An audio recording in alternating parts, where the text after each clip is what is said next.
Hey everybody, welcome to Boneyard Labs. Today we are going to be talking about why I personally will not be buying any KS0 Pros. I'm going to run you through my thought process as to my reasoning as to why I'm not going to be buying one, and maybe that'll help shed some light for your decision making if you guys are looking at getting into this Kaspa mining. Here's why I am not buying a KS0 with the price that it's currently at. All right.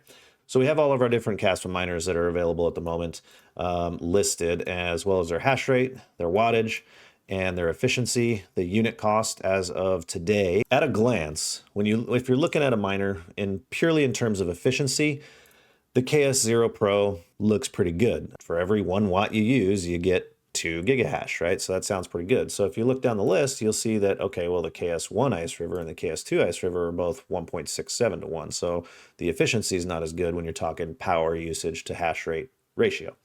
Okay, and then you get into KS3M, you got 1.76, and then you go up to the KS3 and you go, oh, whoa, that jumped up to 2.59. And then you go up to these other ones and it keeps going up, right? So it gets a little better. So clearly, just from a power use efficiency standpoint, it looks like your Bitmain miners, your 8.2 and your 9.4 terahash, are the ones that are going to win the day on efficiency. However, that isn't the metric that I like to use because at the end of the day, I got to make my money back. Okay, so what is the name of the game then? In my opinion, it's about the speed at which I can mine and the speed at which I can get my money back. Well, in order to convert that to something meaningful, I need to know the cost per gigahash because that's really the metric that needs to be looked at. So if you're buying a KS0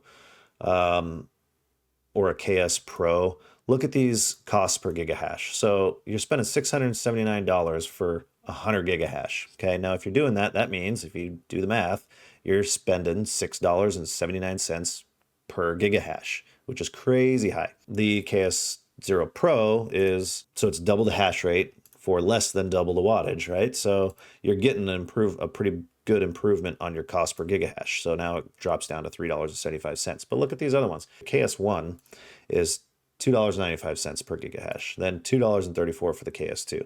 And then you jump to the KS3M Ice River, which is one of the ones I have. You have $1.53 per gigahash. That is a far, far better price than $3.75 per gigahash, okay? You look at these Bitmain miners, and they're $1.71, $1.66, $1.79 per gigahash, so they're all really, really close together. But the one that wins the day in the cost per gigahash is your KS3M. But then you go, wait, but now what I need if I get one of those is all those other fancy ones, all the KS1 all the way through the KS3s, all have to run on 240 volts. Well, now I got to spend money to hire an electrician and get a permit and install it and then get all the other cooling requirements for it and everything. And that's just going to add to the cost. So that's certainly going to drive your cost per gigahash up. It does, but it's still cheaper, okay? Per gigahash, I mean. Okay, so let me run these numbers for you. So a 240 volt outlet, 30 amp circuit. Prices range quite wildly depending on where you're at.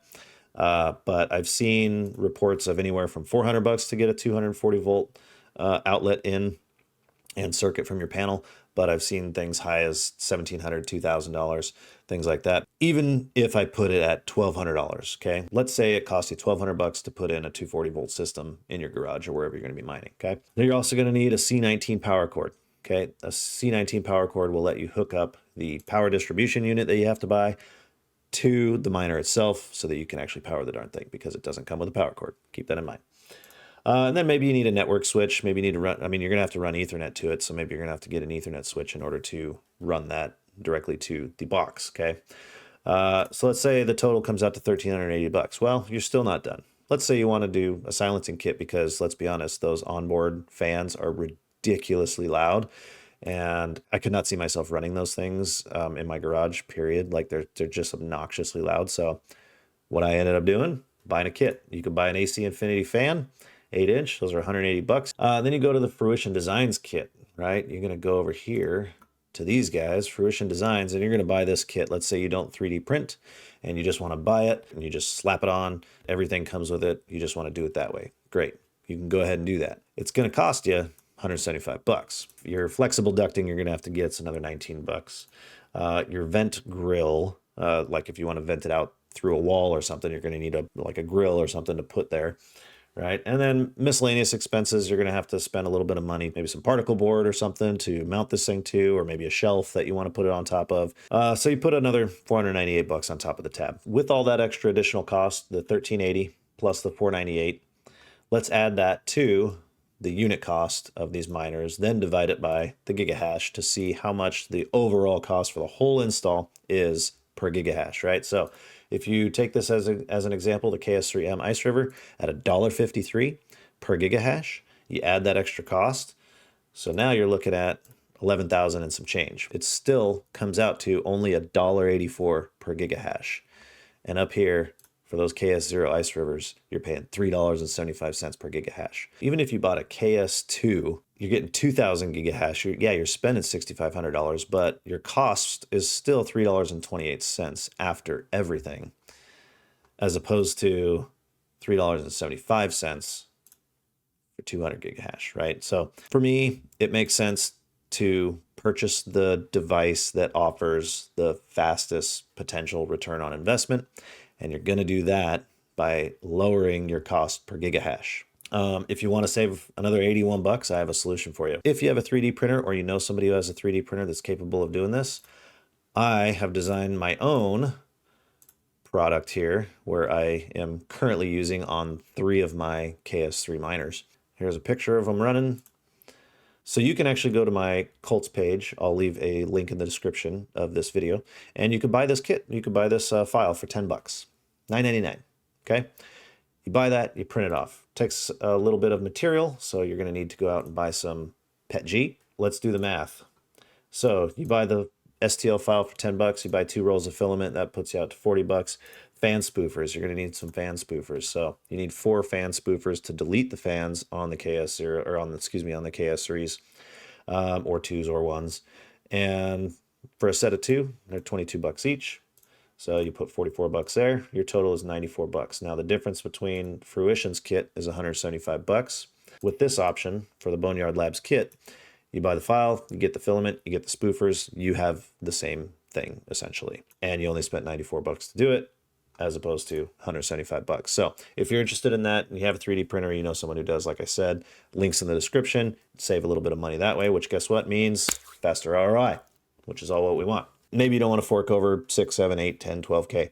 Maybe that's not your realm that you're working in with your crypto mining adventure. What are some other reasons why you wouldn't want to do that? All right, so if it would make sense to buy a KS0 Pro if you wanted to purchase it for more of a long-term investment. If you're trying to make money quick, it doesn't seem to be the way to go at all, because it's going to take you a long time to ROI. It's going to take you forever to ROI. But if you're looking at Kaspa as a long-term investment, 3 or 4 or 5 years, and you just want to hold your bag of Kaspa as long as you can, and hopefully it goes to 2, 3, 4, 5 bucks, whatever, follows Bitcoin up as it skyrockets eventually in the future on the next bull run, great. That maybe it's the right case for you.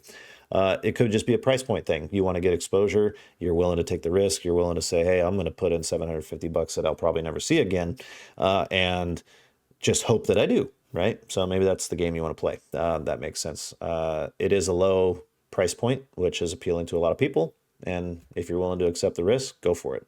Ease of setup is another thing, right? To operate these other ASIC miners, you have to have a bit of technical ability. If you are not tech savvy, or if you are not mechanically inclined in any way, then KS0 Pro, really easy setup, no fancy additional work. It's just plug it in, set it up on the computer, you're done.